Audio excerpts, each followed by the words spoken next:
बिस्मिल्लाहिर्रहमानिर्रहीम अस्सलाम वालेकुम। Welcome to H A talks. तो दोस्तों, आज हमारा टॉपिक है आईएमएफ का जो एग्रीमेंट हुआ है, ये स्टैंड बाय एग्रीमेंट है। और जैसे कि आप जानते हैं, जो पिछली वीडियो थी जो हमने अपलोड की थी, वो असल में मैंने रिकॉर्ड की थी 27 जून को। तो तब जो निगोशिएशंस थे आफ्टर जो प्राइम मिनिस्टर की जो एमटीआई का मीटिंग थी, उसके बाद एक सीरीज ऑफ एंगेजमेंट और टॉक शुरू हुई थी आईएमएफ और पाकिस्तान के दरमियान। तो तब उम्मीद थी कि जो एग्रीमेंट होगा वो हो जाएगा और शायद 9th रिव्यू का होगा। तो उसमें अब जो एग्रीमेंट हुआ है स्टाफ लेवल का, वो हुआ है एक नया प्रोग्राम है 9 महीने का। इसको कहते हैं स्टैंड बाय एग्रीमेंट। जो पिछला प्रोग्राम था 3 साल की मुद्दत का, उसे कहते हैं एक्सटेंडेड फंड फैसिलिटी, और वो $6 अरब का था। ये 9 महीने का स्टैंड बाय एग्रीमेंट है। ये नया मुआहदा है, पिछला मुआहदा नहीं है।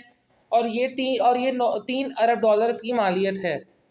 ये पिछले मुआहदा जो था, हमारे जो जो तवत्तुल था मुज़ाकरा सितंबर के बाद से, वो था 9th रिव्यू। जो पिछला $6 अरब की मालियत का प्रोग्राम था, उसकी किस्त बनती थी $1.1 अरब। और अगर वो हमें सिर्फ उसके लिए जाते तो 30 जून को तो मुआहदा वो एक्सपायर हो गया है। तो वो सिर्फ 1.1 अरब मिलता, जो बाकी रकम थी उस प्रोग्राम के तहत वो हमें नहीं मिलती।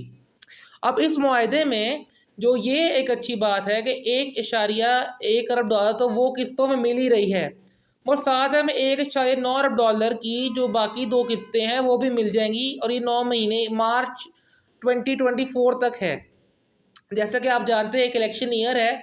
अगस्त में असम्बली की मुद्दत पूरी होने पर हम एक इलेक्शन फेज़ में जाएंगे और एक निगरान हुकूमत आएगी। तो कुछ लोग कह रहे हैं, शुबा है कि शायद जो इलेक्शन है वो किसी बहाने से शायद मार्च 2024 तक आगे हो सकते हैं।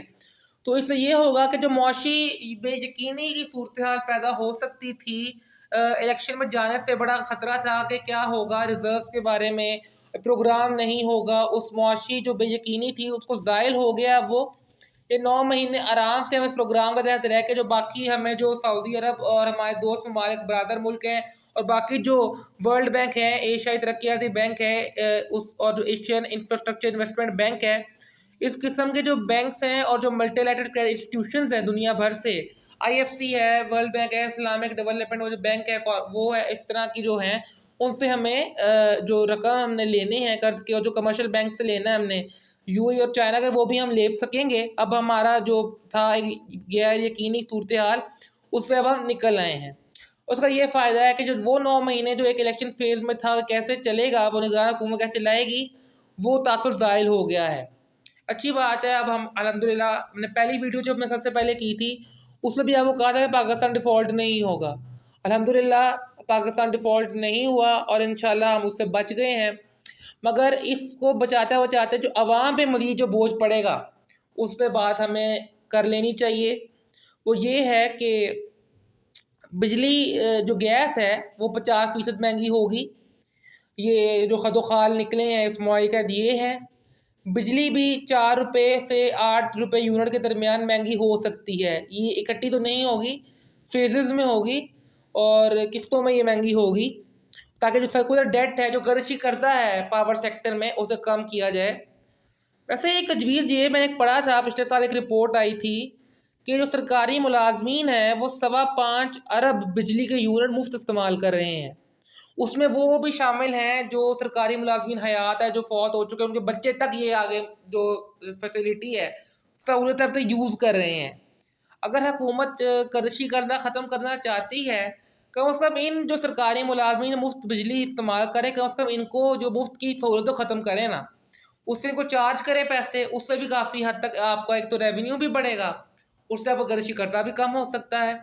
दूसरा, पेट्रोलियम लेवी तो ₹55 इन्होंने कर दी है, पेट्रोल की कीमत नहीं बढ़ाई, उससे जो लेवी थी वो उन्होंने ₹55 कर दी है।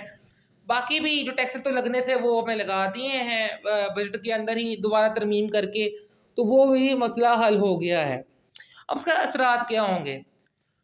मैंने बताया था पहले कि जो $2 अरब सऊदी अरब से आने थे और $1 अरब यूएई से आने थे, वो अब मिल जाएंगे। बाकी वर्ल्ड बैंक से भी तकरीबन $1.1 अरब, और बाकी उसमें जो आईएमएफ की प्रेस रिलीज थी, उसमें तक जो जेनेवा की जो कॉन्फ्रेंस हुई थी, जो सलाह मुतासरीन के लिए जो उसमें प्लेजेस हुए थे, जो हमसे वादा हुआ था इमदाद का, उससे इसकी भी राह खुल जाएगी, तो वो भी आहिस्ता आहिस्ता हमें मिलना मौसूल हो जाएगी।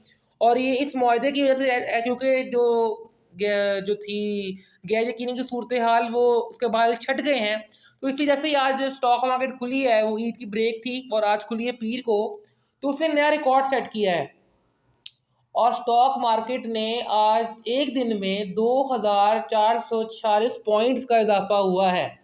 ये एक रिकॉर्ड बना है। पाकिस्तानी स्टॉक एक्सचेंज में तकरीबन 5.9% इजाफा हुआ है, जो जिस दिन पिछले मंगल को जो स्टॉक मार्केट ईद से पहले बंद हुई थी उसमें।